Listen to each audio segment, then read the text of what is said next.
Okay, part one, I'm going to title Alchemy, and we're going to be focusing on safety, classroom basics, just getting introduced to chemistry. Okay, there is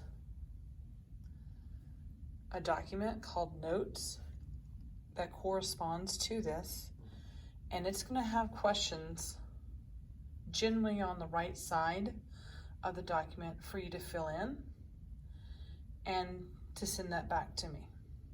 Okay, so these are like your notes, and I'm just asking you to think about some parts, and you'll see there's certain parts where we stop and we think, and you're going to record your responses there and then send it back.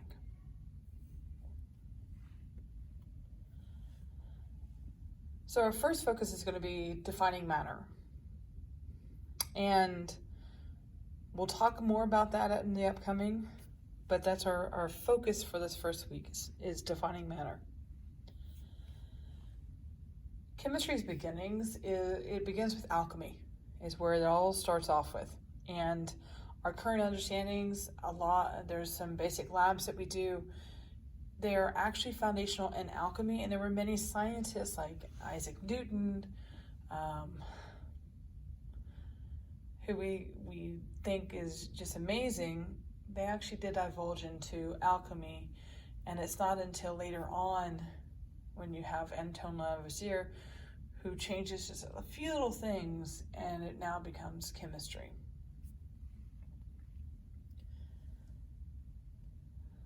So one of the first questions that I'm going to ask on your homework or your notes assignment is, what images come to mind when you hear the word chemistry?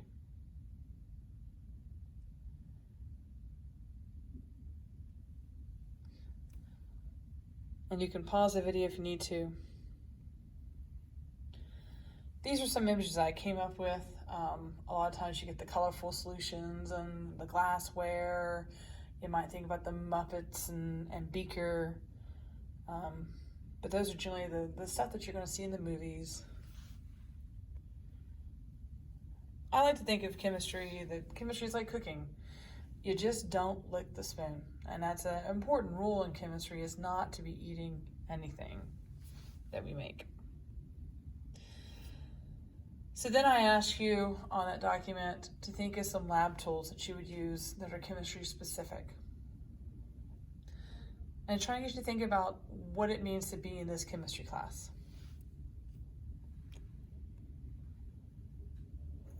And then what are some things that are going to keep us safe in chemistry? What are some practices that we need in order to do labs safely?